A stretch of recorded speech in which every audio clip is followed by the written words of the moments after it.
And today, my guest is no other than Ahsan Moore. Ahsan is a player for Frankfurt Galaxy, a former Munich Raven, and who's a young talent which is known for his extreme speed. Today, I welcome Ahsan Moore. Ahsan, welcome to the show, man. All right, thank you, man. Thanks for having me.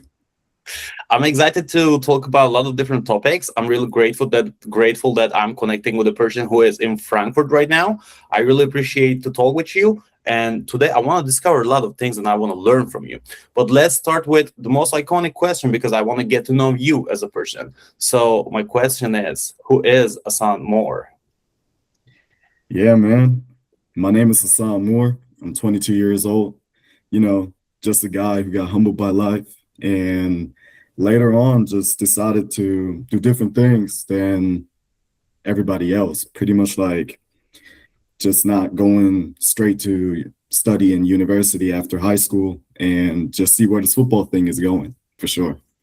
Yeah, it seems like the football thing brought you to a very, very high level. That's I actually want to discover because if I'm not mistaken, when we met face to face, you told me about your football career, and if I'm not mistaken, this is your fourth year professionally. So it makes you a late starter. So my question is, how did it start with you? Like, when did you realize you want to play football, and why did it take so long for you to, start the sport? And then you realize maybe, okay, you are actually super good. You're playing at the top level in Europe right now. And please bring us back to the first days. How did you start playing football? Yeah, first of all, appreciate that. Nah, man, like it started all out, my dad played football. He played at Ohio State for like a year. He got me. We moved to Germany when I was like 5. And growing up in Germany, in the south of Bavaria, there was really nothing besides playing soccer. So I used to play soccer like my whole life. Later, I got kind of introduced to acting. That's like a whole different topic. But like I said, I just got introduced to it. And there was this one football casting. And I decided to try out because I saw like the old pictures of my dad. I saw like the old jersey hanging above my bed. Um, yeah, that kind of start my little spark of American Yeah. football. Uh, Unfortunately, the cast did not work out, so this football thing was just like kind of up in the air. I was almost done finishing high school. I was looking for something else to do than just like playing soccer all the time. It got like a little bit boring. And like I said, this football thing was up in the air, and my mom sent me like a little post on Instagram from the Allgäu Comets, and they had like this little youth team tryout going on. So that was the time where I like had my little Opel Meriva. That was like a small little car. So I chose to drive up there and just see how it goes. And at that first second, you saw the ball like flying in the air, catching the ball, stuff like that, and that was really like the lid of my fire for American football for sure. Yeah, Yeah, that was already nice that you were super familiar with the football because one side of you is American, and then my initial question is because you just said like you played soccer for a long time. Why did you quit playing that sport? Like, did you realize okay, maybe the level is too high and maybe you're not that talented there? But then you discovered your new talent, and it really seems like it clicked because now you're a receiver for Frankfurt Galaxy. When did you realize you're bad at soccer, or very like all of me it might be answer might be that maybe you were super good at soccer as well, but the league, the Bundesliga, was something that you never imagined that would be out of your reach, and then did you maybe want to give a chance to football? Was that the story? right, man. To start off, like I was never bad in soccer at all. Like I was playing wing. Growing up, I played like every position from goalkeeper to striker. Kind of got stuck on wing later in the day because of my speed, right? Um, but nah, I moved around, switched teams, like I did it all. But the thing was with soccer, I never thought like I could actually like go the whole way. You know what I mean? Like in soccer, go the whole way. You know how many like people are in soccer and want to go professional in soccer out here in Europe. And coming from a small town village, you know, everybody's just like so small minded as well. So I was kind of stuck in that era growing up.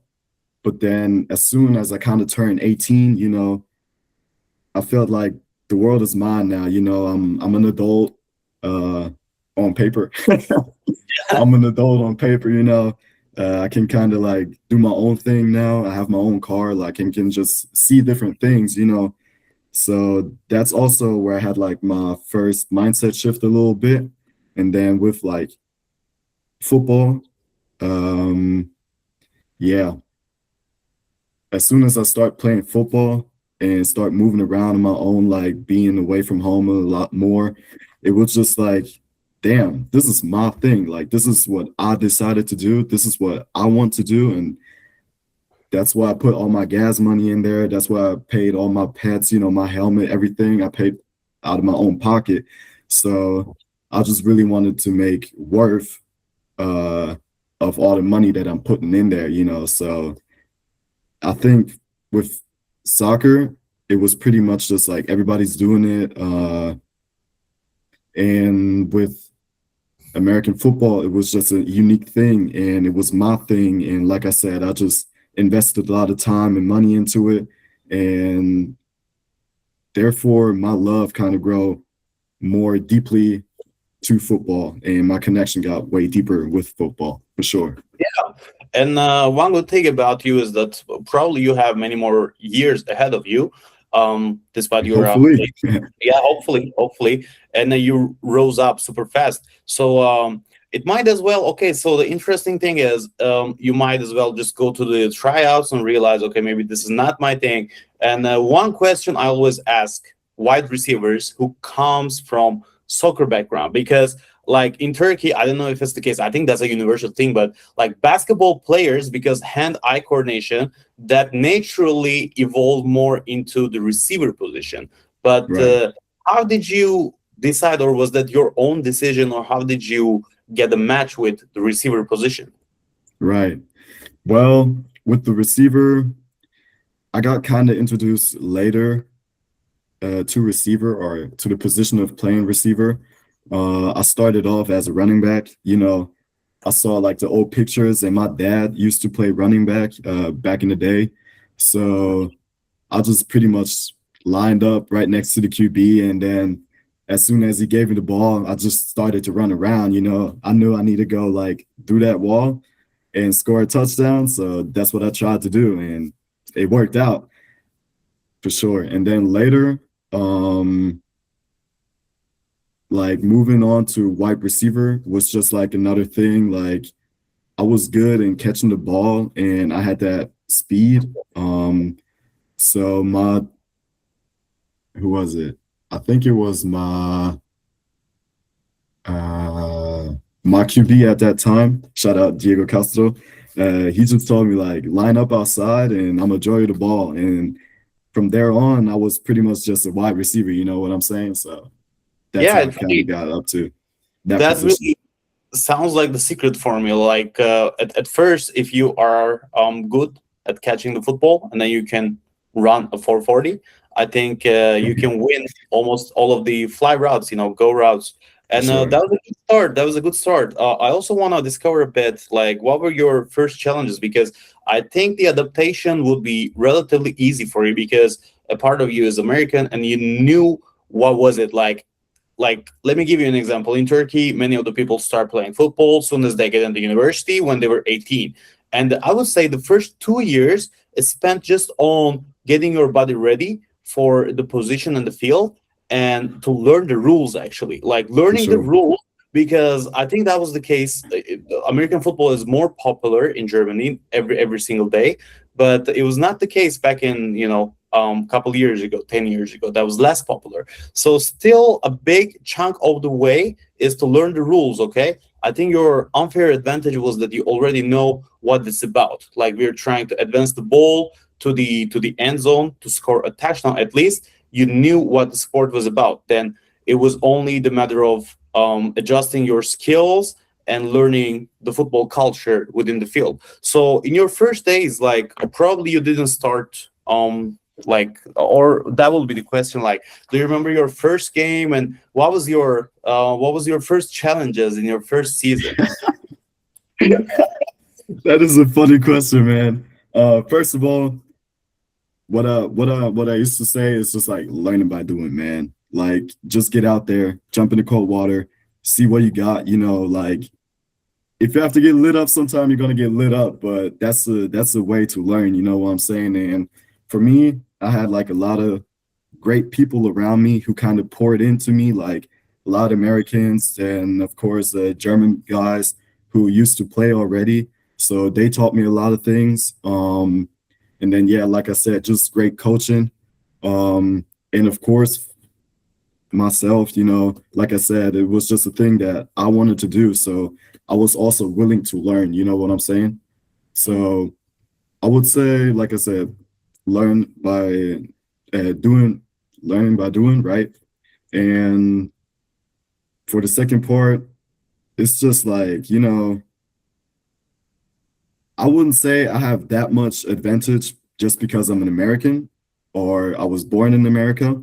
The Well, I unfair mean, advantage might be that like you already know about the game and you already know about the culture whatsoever, but once you step in the field, like now you're against 11 other defensive players. Like the question was, maybe you had a plan in your head, maybe you were very well aware that you can outrun everybody, like no defensive backs can easily guard you without studying on you or knowing who you were. But then like every football field and every game has its own disadvantages and challenges. Like one thing I want to discover, because the overall the story looks like everything was super easy. You were super athletic. You were American. Just stepped on the field and you discovered your talent. Okay, but in reality, I think the story should be more messy. yeah, Let me know if I'm correct or wrong. But let me know about your first challenges, and you start a new sport from scratch, and then yeah, now in only 4 seasons you're playing for a team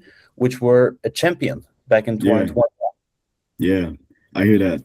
I just got kind of like stumbled up just because I was thinking about if I'm going to actually like go that route of telling more about like my background, uh, or not. But I kind of decided that I do want to give that background. Um, and to answer that question and why I got a little bit better in a shorter time, with football. So like I said, my dad used to play, right? And we moved to Germany when I was like 5 in August or like summertime of 2009. And in like October of 2009, my dad actually died in a car accident.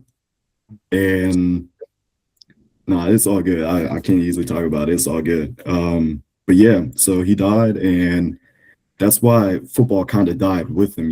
There was only like those old memories of him playing and like the pictures and all that. And like I said, there was only like soccer growing up. So I just played soccer.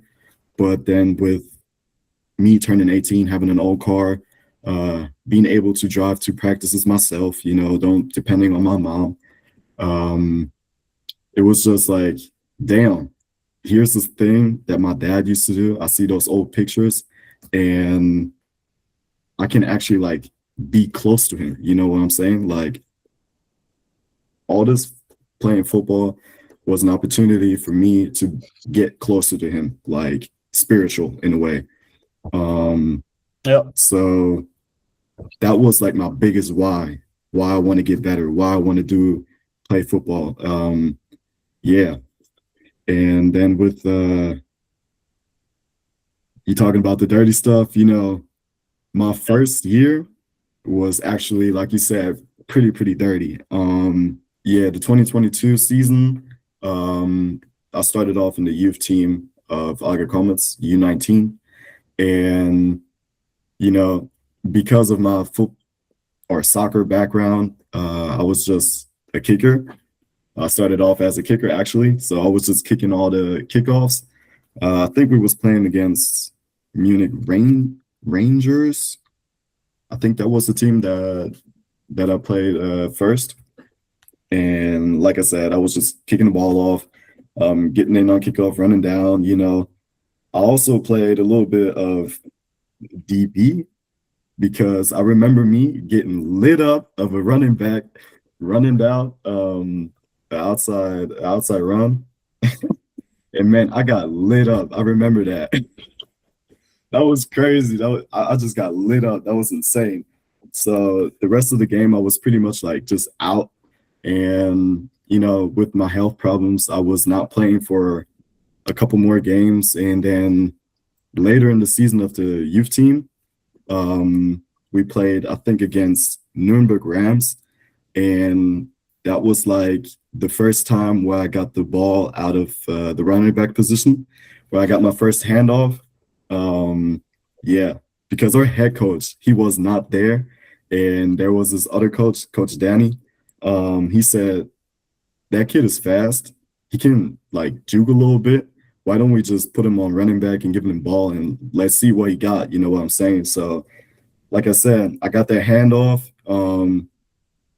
hit a touchdown for like 70-yard run, something like that. Like on your second game, you hit a 70-yard touchdown run. Like 60 to 70. I don't want to put too crazy numbers on it, but Yardage it was more than half of the field. What's important is that was your second game. That was like my little breakout. And from there on, I was getting the ball more often. There was this one team where I was just like playing and I scored like 3 touchdowns. It was crazy, in the youth team. From that time on, it was pretty much just me like, hey, get us on the ball and let him run a touchdown, in the youth team.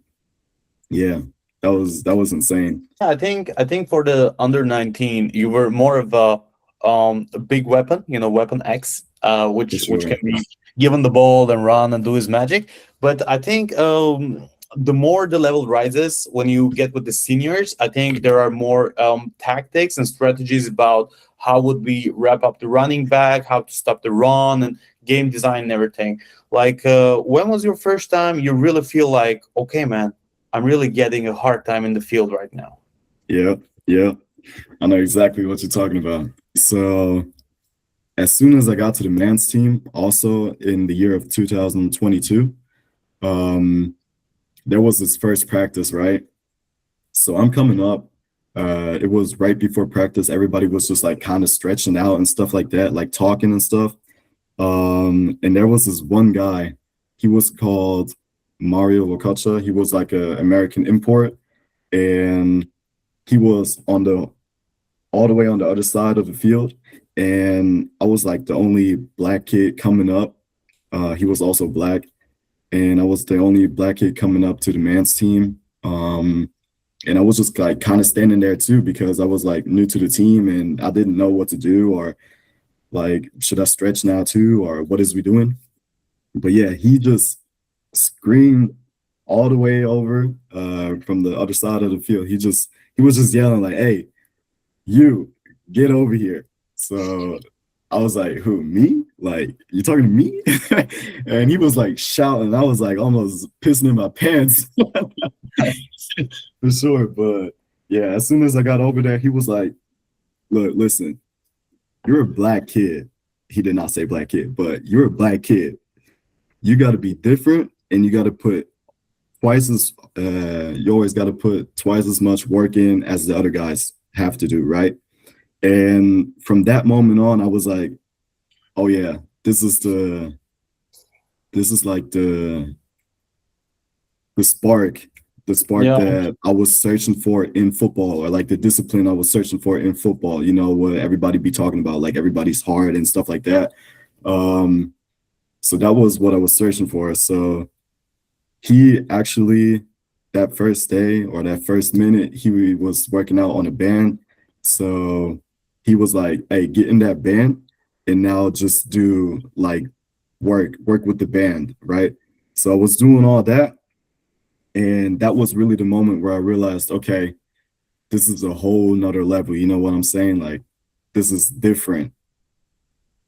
Yeah. does GFL at the same time. So Exactly. you should be on your craft. And Exactly. yeah, the more the season advanced and you start getting wins, because I know from my friends that Allgäu Comets is a good team who is Right. a runner-up for the playoffs almost every year. And Right. then you start playing more and more, and you start scoring more touchdowns, and you actually naturally evolved into the receiver position. Then Yeah. I also want to learn about your most significant trait, which is your speed. So let's talk about it, because I think, let's say, when I compared it with 5 years ago, I think on Instagram today, or let's say in the mainstream media, speed is widely, definitely more covered, definitely more speed coaches and how it affects the sports, and like the phrase is speed kills, right? And you're the Yeah. best to know Yeah. about it. So when did you first attend a combine, and when did you realize you're super fast? I'm talking about 4-4 speed, okay? But before you giving your measurements in a combine, you didn't know you run a 4-4. Maybe in the soccer life you were super fast, and under 19 team you were a weapon X, for your speed, and then you're now competing with the seniors. And my first question is, when was your first combine, so that you were able to say, okay, guys, I just ran a 440. Okay, that's my measurement right now. When was your first combine? And even before that, were you the fastest kid usually on the field? So I had like a few combines before I went to the college combine. But the times were not really like given out. It was just like a PPI combine, you know what I'm talking about? Yeah. Um, that's what I used to attend. And I think I was doing like a four, four, uh, I think I was doing like a 4.51, 4.52, something like that. But that was 2023. And at that time, it was always just, hey, Ahsan, you are pretty good. Don't you want to like try out and do those things and go to those combines and stuff like that? I had no clue what to do, actually. I was just like lining up. I was pretty much just doing what everybody else was doing. Um, but yeah, nah, like you already said, it was just always, hey, Hassan, you're pretty fast. Like, don't you want to try out this? Don't you want to do this? And so therefore, it was always just me being a little bit faster than everybody else on the field. Like, would Um, you say that's genetic? Or like, the better question would be that, like, because you sound like up until a certain point you didn't train anything specific for your yeah, speed, correct? yeah, yeah. Uh, That is correct. That is correct. when did Like I you start said, focusing more on your, like, for example, I bet you do some stuff today, because you're on it, playing at the highest level, and you right? care about maintaining your speed at least. So let's guide us through your speed development. And the first, yeah, again, the question about the combine and getting through the bigger levels. When did you realize, okay, you're running 4.5, 4.4, you're super fast, and you already knew about it, and then it gets more serious, and now you need to train about your speed? Or Yeah, when did you first realize you need to take things more seriously? right. As soon as soon as they told me I was about to go to college combine, that was really the time where I start like working on my speed, working on my start, um, getting in, getting out of breaks, all that. And that was around like 2023, like 2024-ish, right at that time. And at that time, I was like doing a little bit of track, and I was working out with Elias, my head coach. He used to train me a little bit in like the combine drills and all that. And then I was like a little bit prepped for the combines coming up in the big schools when I went over for the college tour. Yeah, then it really, I think it affected a bit, because untrained 4.5 is something amazing. I mean, that's what people call a talent, I guess. Untrained 4.5 with the serious conditions, and much of the training, it can be developed until 4-4. So let me ask you that question. So I didn't know about this PPI recruit, and I think that was a whole new doors for you. Like, would you still consider, or back then, were you considering like, okay, if everything goes right, how feasible was that for you to go to like a college in the US? Well, at I'm first, like I serious. said, I'm serious.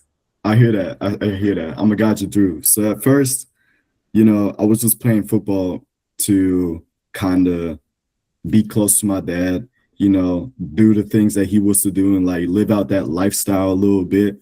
Um, that was like the only reason I wanted to play football at that time. And then, like I said, a lot of guys, especially like American imports who were coming over to pimp the Allgäu Comets man's team, they were like, "Hey, Ahsan, you're young, you're like talented. Don't you want to try out that like college route and stuff like that?" And I was like, "Okay, of course." My dad went to college. Like, I mean, why not, right? Why not? So that's when I started looking it up. Shout out to Kevin Titz. He told me about like PPI. He told me that they are like flying kids out to the college tours and showing them around. People are getting offers. At that time, I didn't even know what an offer was. You know, it was crazy. But yeah, nah. Then I was just like looking it up, seeing okay, that's how they get to there. That's what you need to do. So I was kind of doing those things, sending out emails, um, doing all the prep, like working on my body, stuff like that. So I was able to, I guess, like a little bit of shine on the combines in college. And that was really the first time when I realized, okay, this football thing is actually doing so well. I could actually like try out this college thing for real and go over there. And like I said, that was pretty much the time when I realized, okay, I want to do more than just playing football just to be close to my dad. I actually want to do this to go over there and see what college football is like, for Yeah, sure. yeah. Because nowadays the recruiting stuff and everything, I think the NFL Academy in Europe, everything around that is being evolved super fast. For example, I can give you an example. I play football in Malmö with the Limam Griffins, and we had a kid. I think he started like super young age, and he was a D tackle. His name is Valdin Sone, and I knew him from under 17, and like even in that age group under 17, he was shining. Okay, he Yeah, was way superior than his yeah, peer. He went to under 19, and yeah, around that time, we start seeing some posts on Instagram about PPI recruits. Okay, right. so he get all these different combines, and he was a national team player as well. So he was on his craft, and with this NFL academy and everything, if I'm not mistaken, he got an offer from Georgia Bulldogs, like the big Oh, one, damn. That's Bulldogs, big. and yeah. He's one of the few guys that actually could make it from Europe to the NFL. So I think the like nowadays, because a part of this podcast is that you're still young, you start this career whatsoever, but there will be a guy in Germany. I believe that's my purpose. There will be a guy in Germany watching you, either idealizing you, and then seeing what is possible for them. So that's why Right. I always want to talk about your development and what was your opportunities, maybe future opportunities or missed opportunities. That might be something to learn from.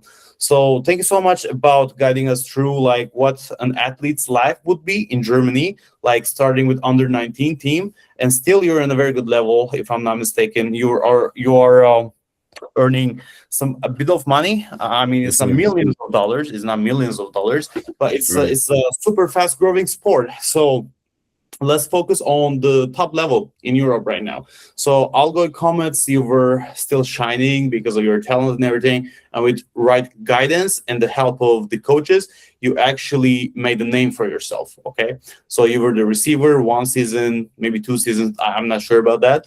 And then we saw some posts on Instagram. Ahsan Moore, welcome to Munich Ravens. So my first question is, how did it happen, and how easy is that for German players to jump from GFL to ELF or EFA? It doesn't matter the name. Right. So first of all, the jump, I would say it's really based on mindset. Like I would say, look, if you want to get to the next level, you got to get your mind right. You know what I'm saying? Like it's just about, okay, I want to be here. I want to do all the extra work, and I know I need to work tomorrow, but today I just want to put in some more work into football and then actually go to this next league and do all these things to play there too. You know, it's better competition. Everybody got that mentality, like I want to get on the field. So therefore, I would say, first of all, you got to get your mentality right. Like you want to get into that elbow fight and work on yourself to actually compete at that level for sure. And then when your mind is right, then you can work on your body, because then it's just like, hey man, my body, like, look, we got to do more. We got to do more. We got to do more film. We got to do more practice. We got to get more on the field. We got to catch more balls. And yeah, that's like the biggest thing. Yeah, a lot of people also argue about the level difference between GFL and ELF. Let's talk about ELF today, because I don't want to separate EFA, AFLE whatsoever. So many people also argue GFL is about the same level as ELF, especially the highest ranked teams, and Allgäu Comets was one of them, you know, like the playoff contenders. So my question is, how similar is that in terms of the skill set and the level, and what are the things that are significantly harder in the ELF? Right. So, like I said, first of all, in the higher league, you're going to get paid. You're going to get paid more even than in the GFL, or even you're going to get paid at all. Like for me, for example, I didn't get paid at Allgäu Comets, right? And I know a lot of other players didn't get paid too. So that is like the first thing, you know, like as soon as you get paid, you actually want to put more work into it because you get more out of it, right? That's the first thing. And then the biggest difference, I would say, is just like everybody is more aware of the opportunity and like the opportunity for you to shine at the ELF and what exposure that can give you at the next level. So everybody's just going to put even more into it and work more on their craft, like I said, to get more out of it for sure. So therefore, I would say like the ELF is just like competitive wise on a higher level for sure. Yeah, of course, because you know, GFL has tons of different teams, man. Like many of which I don't even know the names of, you know. And still, I assume that in every team there will be, you know, maybe 10%, maybe 20% of the guys who were homegrowns and playing for that team for a very long time, and you know, not actively thinking about going for the next level, but still very much love the sport and still getting their way into the team and making the season, you know. But I think as far as the things that you're talking about, once you step into ELF, it's more like, okay, everybody's here for a reason. You know, everybody's here for a purpose, which is like almost like a semi-professional. Like that's a job. They treat it like a job. But I really wonder about this, because that's why I'm gonna talk more about this. Is there like a big skill set difference, or is there a big level difference between GFL and ELF? I would say so. I mean, look, like you said, you're in the ELF for a reason. You're the best from the GFL, right? And therefore, I would say the level is definitely different for sure. Yeah. Then once you stepped in with the Munich Ravens, and then now you have international competitors and everything, can you talk a bit about your first challenges, and I would say like welcome to the ELF moments? Did you get humbled by the ELF in your first season? Oh yeah, for sure. Yes. And the biggest thing I would say, especially for me, like I was in my third year of playing ball overall, and my biggest thing was always the playbook. You know, everybody kind of got like similar routes or similar plays in a way, but for me, that was all new plays. And up until that point, playbook was always like, okay, there's this whole new thing. I got to get that into my brain and actually like do all those routes and all that. So I would say the playbook humbled me for sure because we had like Like, at that time we had an American coordinator. Before that we had a German coordinator, and he was just going way more into detail, and that was stuff that I didn't know about and that I had to learn fast. um yeah, that was like my biggest challenge for sure. what were, because I'm also really interested in X's and O's of football. So I know that that's a very big differentiator from lower levels and ELF is the level of detail that you must go through. Like in terms of play, just because you mentioned in terms of playbook, was that more detailed of the expectations of the offensive coordinator of you for the fact that, okay, maybe in the GFL, we were playing the same routes against every single coverage, but in the ELF, it's expected of you to recognize the coverage and shift your routes accordingly. Was that the case? Yeah, that's described it perfectly fine. Like that's it on point. Like in the next level, it's really about detail because everybody is a little bit faster. Everybody is a lot more on their craft. Everybody know the game way longer. So you, as a player, as an individual, got to be on point with the details for sure. Yeah, that's. I really like to talk about X's and O's in terms of football because I really believe that's an opportunity if you pay enough attention and if you study enough, that will be your differentiator. Because Yes, sir. once you go on higher levels, like everybody's athletic, everybody knows some level of playbook, everybody Yeah, has experience of 10 years or something. And then those small things, man, maybe like you recognize that was covered two, then you, instead of going like a 10 out, you make it more like a 15 out and you were wide open, those sort of things. And that's Ata and I, like my friend here in Istanbul, like we talk yeah, about those things quite a lot because like different levels we're playing for the Turkish football league right now. And yes, when sir. some things are not, um how can I put it, um once everybody's expected of the same results and same level of football, like it's really difficult to differentiate yourself. That's what I'm saying. And in terms of ELF and Munich Ravens, was it easy for you, or was that definitely harder than you thought? Well, first of all, I would always say like don't compare yourself with nobody. Stay true to yourself. Like be aware of what you can do and what you cannot do. Because when you're aware of what you cannot do, you already know what you got to work on. You know what I'm saying? Yeah. So definitely it was a big transition, but I think I also had time to adapt to it. And I mean, I even scored touchdowns in the ELF too, got catches in the ELF too. It was just about, okay, I need to realize I'm on a whole different level. I got to get more on point with my craft. And I mean, that was the opportunity for me to get humbled again and realize, okay, there's really more to this game than just like running a route, catching the ball. It's really more about reading the defense, getting into the right spots, and then catching the ball and then making yards after catch for sure. Yeah, that's on point. And it seems like you at least, okay. So one good thing about you is that something you mentioned pretty wise. You said like once you know what you're not capable of, then you can focus on what you can, and that really Exactly. resonates with my mentality as well.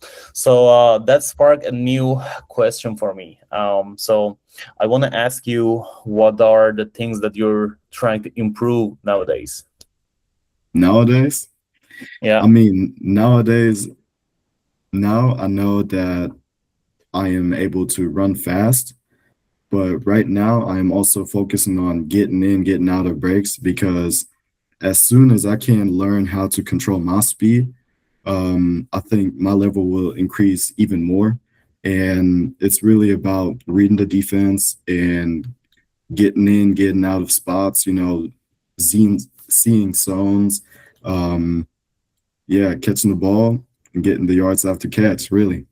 Yeah, you said controlling your speed. What's the meaning of controlling your speed? Right.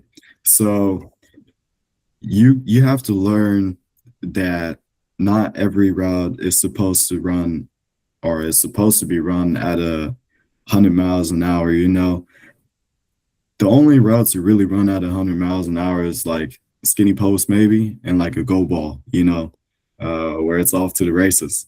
But other Mhm. than that, when you're like in those 10 yards, um, you really got to work on game speed and like actual speed. So game speed is more, okay, I need to make everything look like 100 miles an hour. So as soon as I break off, my body is under control and I am faster to the ball out of the break than the DB, for example. Yeah. It's also a very big component, like not only having a very good top speed, I think to be able to know not only being open, but when to be open. You know what I mean? Exactly. Like Yeah, when should you be open for your QB's reads and the defenses reaction time and so on. I think that's for very sure. important. I think in overall it really correlates with your football IQ. So I for the last 5 and 10 minutes I've been hearing about all these topics. I think overall it falls under the umbrella of having a good football IQ, and that's For one thing sure. that I learned from you today. But Ahsan, we're going very good, man. I really appreciate your informative talking style and everything. I really learned from you so much, and we're getting really good, and we're about to go wrap up this episode. There are only few things that I like to ask you before we wrap Right. up. So I Right. think we couldn't talk enough of your speed because we talked about Allgäu Comets, your career and GFL and everything. But let's say I want all my receiver friends to watch this episode, and I want them to learn something from you because I know that you are a very a good person who likes to educate the people around you, like you do today with me.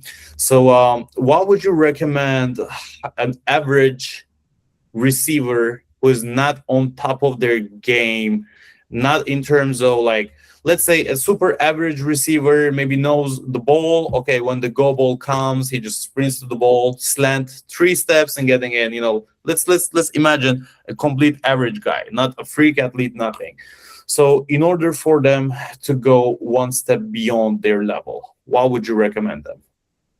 Right, man. First of all, like I said, mindset. Like you got to be willing to learn. And what I mean by that is you got to be able to fail also.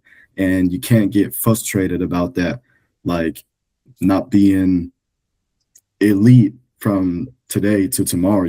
It takes time it takes development, you know what I'm saying? So that's the first thing. And then second off, it's just like I said already, it's getting out of your stance, getting into breaks, getting out of breaks, keeping your body low, keeping your pet level low, so that the B really cannot know where you are going.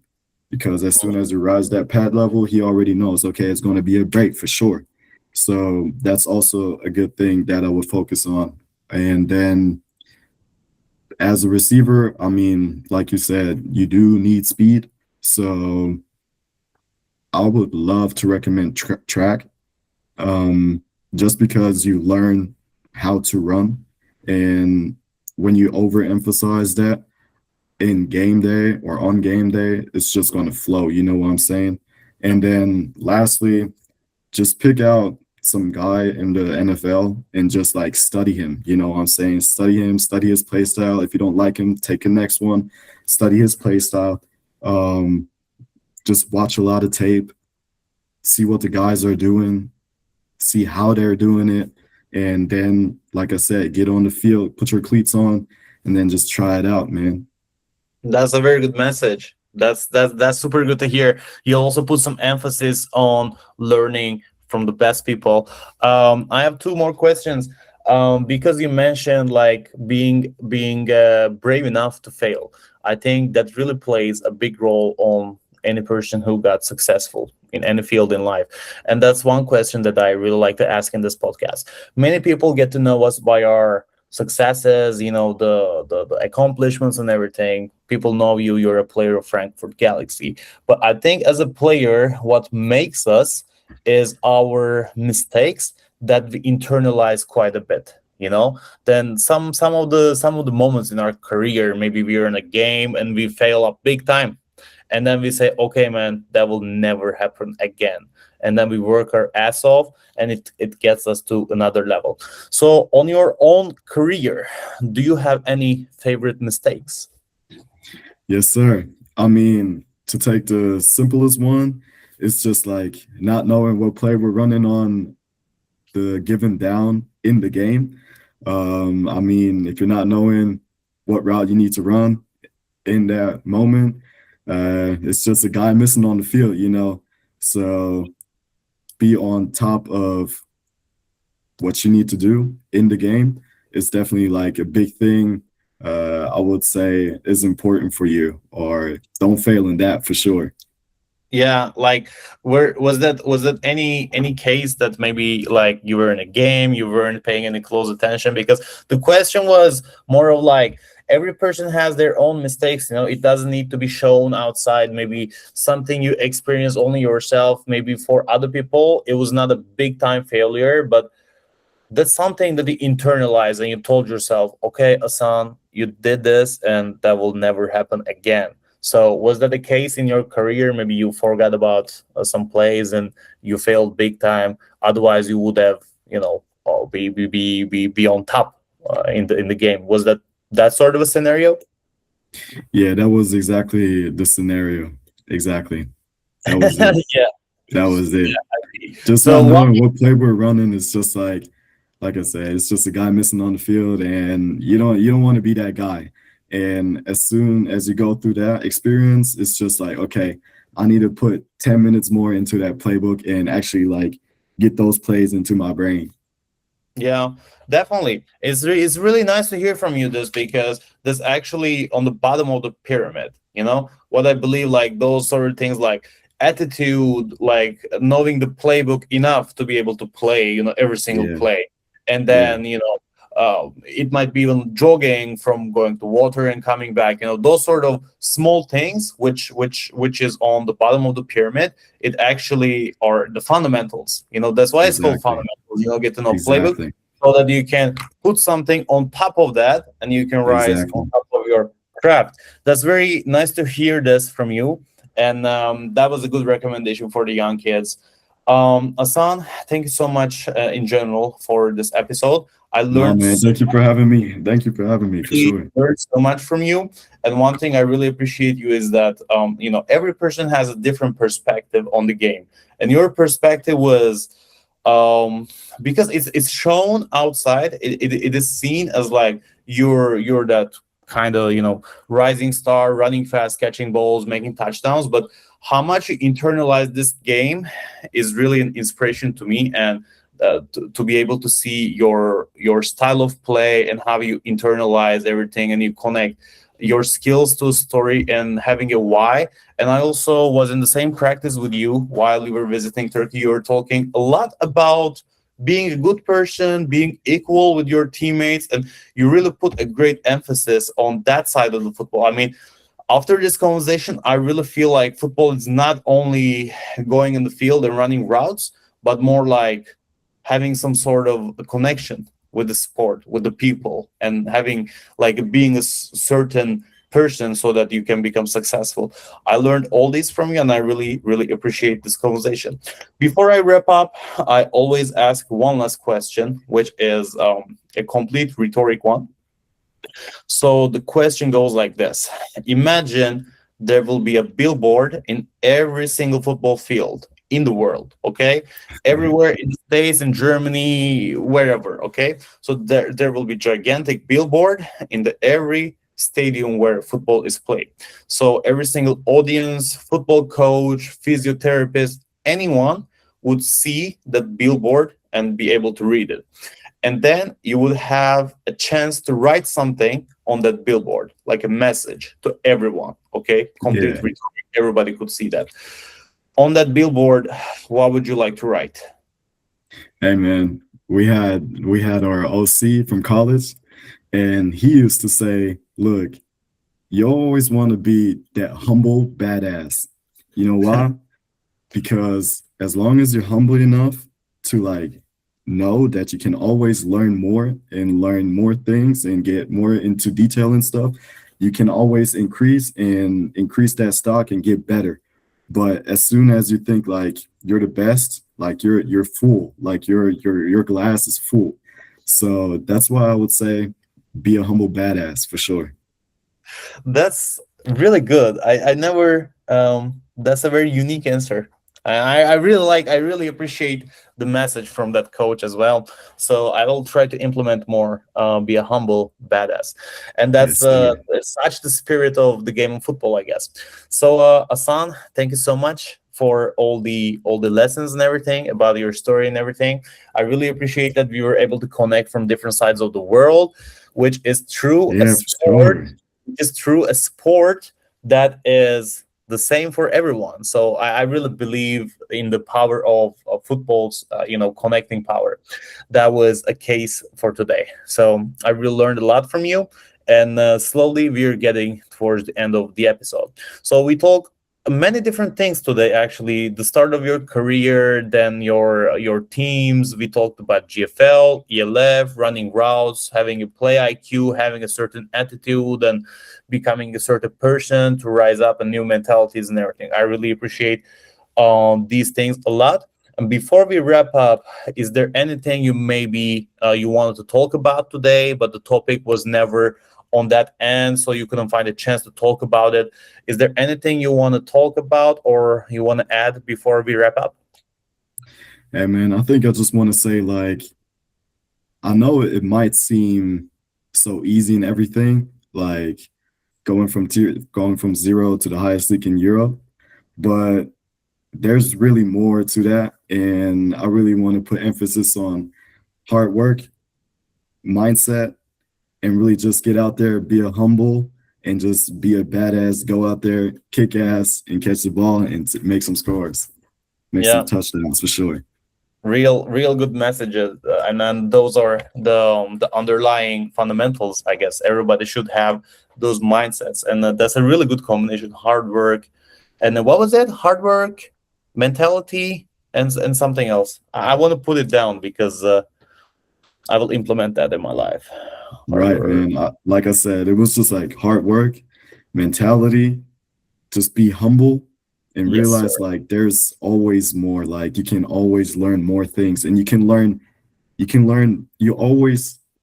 are able to learn one thing from every person that you go up against in life. And that's, I can put that on guarantee, like 100% sure. Like you can Yeah, always learn something from somebody.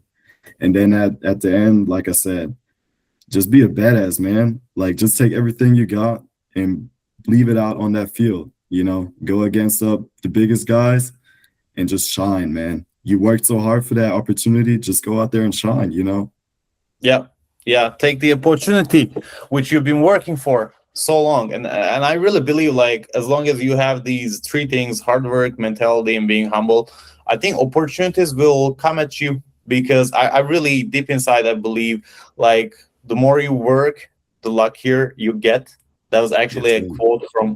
quote from Larry Bird, if I'm not mistaken. Yes, So sir. it was really nice to hear all these things, especially about being humble.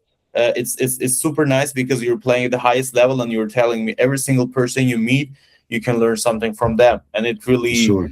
emphasizes how willing you are. Like, you're I never saw you on the field, but I bet you're very coachable with those mindsets, and those are the things that I repeatedly hear from the people who are playing at a very high level. Thanks so much, Ahsan, and